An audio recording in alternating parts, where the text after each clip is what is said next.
नमस्कार दोस्तों, कैसे हैं आप सब। आई होप आप सब स्वस्थ होंगे, मस्त होंगे, खुशहाल होंगे, मज़े में होंगे। चलिए देर ना करते हुए इस कहानी का अंतिम भाग मैं आप लोगों को बताती हूँ कि इस कहानी का अंजाम क्या हुआ। जैसा कि मैंने आपको बताया था पिछले भाग में कि ऋषभ नेहा को लेकर अपने शहर आ जाता है। यहाँ पर वो दो ही होते हैं, नेहा और ऋषभ। इसलिए ऋषभ जब ऑफिस में जाता है तो नेहा का काम जल्दी ख़त्म हो जाता है और उसके बाद पूरे दिन वह खाली रहती है। जैसा कि कहा गया है, खाली दिमाग शैतान का घर होता है, उसी तरह से उसके दिमाग में तरह तरह के ख्याल आते हैं और वो अपने शक की पुष्टि के लिए कभी भी ऋषभ के ऑफिस में पहुंच जाती है। कभी वो बहाना लेती है कि ऋषभ का टिफिन देने आई है, कभी कहती है कि ऋषभ को गरम खाना देने आई है, कभी कहती मैं मार्केट में आई थी तो मैंने सोचा चलते चलते ऋषभ का से मिलती चलूं, कभी कहती है मैं घर में खाली बैठी थी इसलिए अपनी सहेली से मिलने निकल रही थी तो सोचा अगर ऋषभ के पास टाइम होगा तो उनके साथ चली जाऊंगी। ये सब बहाने लेकर वो कभी भी ऋषभ के ऑफिस में पहुंच जाती है। वहाँ वो घर आने के बाद जब ऋषभ सोता है तो वह उसके फ़ोन में से उसके कलीग के, उसके ऑफिस के सभी इंपॉर्टेंट कॉन्टैक्ट अपने नंबर में, अपने फ़ोन में निकाल लेती है। उसके दोस्तों के नंबर भी अपने फ़ोन में सेव कर लेती है। इसी तरह से दिन बीत रहे होते हैं।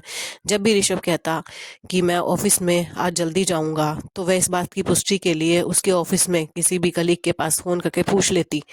उसे ऋषभ पर बिल्कुल भी भरोसा नहीं हो रहा था। इसी तरह से जब वो कहता कि मैं दोस्तों के साथ पार्टी में जा रहा हूँ तो भी नेहा अब उसके दोस्तों के पास फ़ोन करके इस बात की पुष्टि करती कि पक्का वह अपने दोस्तों के साथ ही जा रहा है या किसी और के साथ।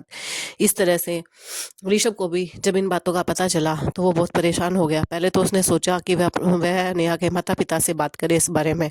जब उसने नेहा के माता पिता को सारी अपनी प्रॉब्लम बताई तो नेहा के माता पिता ने भी नेहा को समझाने की बहुत कोशिश करी कि ऋषभ एक अच्छा लड़का है, तुम बेकार ही उस पर शक कर रही हो, लेकिन वो नहीं मानी।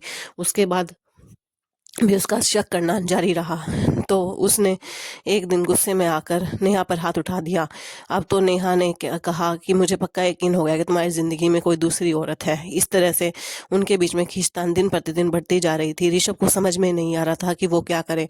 एक दिन उसका दोस्त विदेश से उसे मिलने के लिए आया तो वो इतना इमोशनल हो रखा था कि जब वो अपने दोस्त के साथ अकेला घूमने के लिए निकला तो उसने अपनी सारी बातें अपने दोस्त को बता दी। उसके दोस्त ने उसकी प्रॉब्लम को समझकर यही बोला कि तुम अपनी बीवी को टाइम दो, वीकेंड पे उसे कहीं घुमाने ले जाओ या कोई सरप्राइज प्लान करो।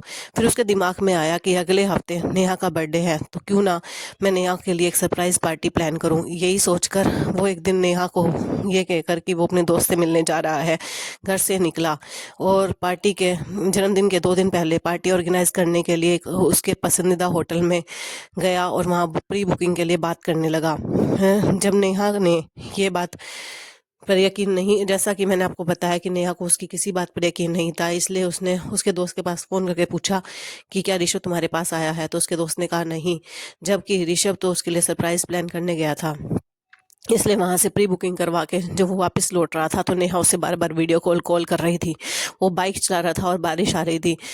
उसने फ़ोन नहीं उठाया लेकिन नेहा नहीं मानी। आखिरी में जब वो गुस्से में उसने ब्रेक लगाई फ़ोन उठाने के लिए तो उसका एक्सीडेंट हो गया और उसे अस्पताल ले जाया गया। अस्पताल से नेहा के पास फ़ोन आया कि ऋषभ का एक्सीडेंट हो गया, तुम जल्दी यहाँ पहुँचो।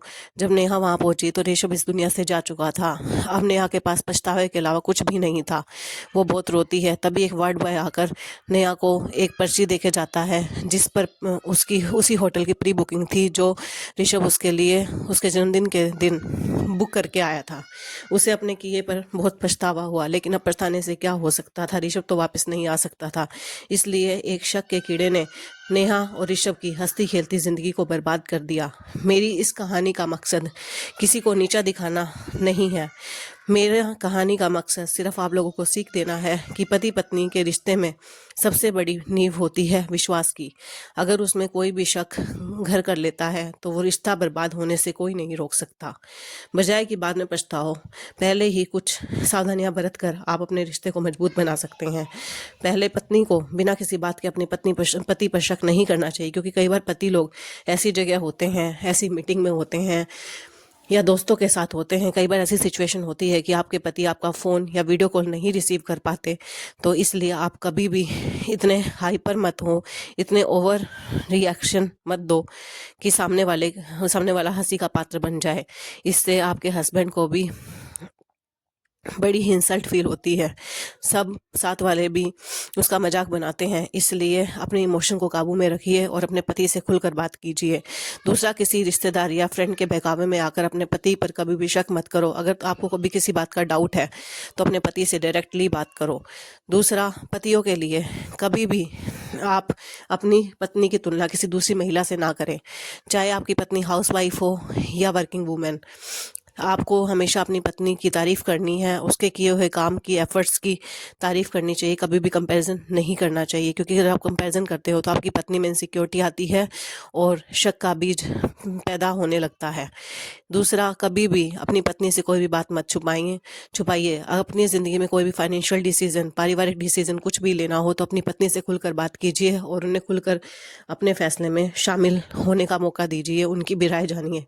दूसरा, कभी भी अपनी पत्नी को दूसरों के सामने नीचा ना दिखाएं। अगर आपकी पत्नी में कभी किसी बात को लेकर इनसिक्योरिटी की भावना है तो उसे जानिए और उसकी इनसिक्योरिटी को दूर कीजिए। अगर आपकी पत्नी को लगता है कि वो कम खूबसूरत है या कम स्मार्ट है तो अपनी पत्नी को अप्रिशिएट कीजिए कि नहीं, जैसी भी है वो आपको पसंद है। इस तरह से आप अपनी मैरिड लाइफ को हैप्पी बना सकते हैं। और सबसे इम्पोर्टेंट बात, अपने फ़ोन में कोई भी पासवर्ड या पैटर्न अगर आप लगा रहे हैं तो आपकी पत्नी को वो पैटर्न और पासवर्ड पता होना चाहिए, ताकि आप दोनों के बीच में ट्रांसपेरेंसी बनी रहे। अगर आपके फ़ोन में कोई हिडन कंटेंट है तो उसे भी अपनी पत्नी को ज़रूर बताइए, अपनी पत्नी से कोई बात मत छुपाइए।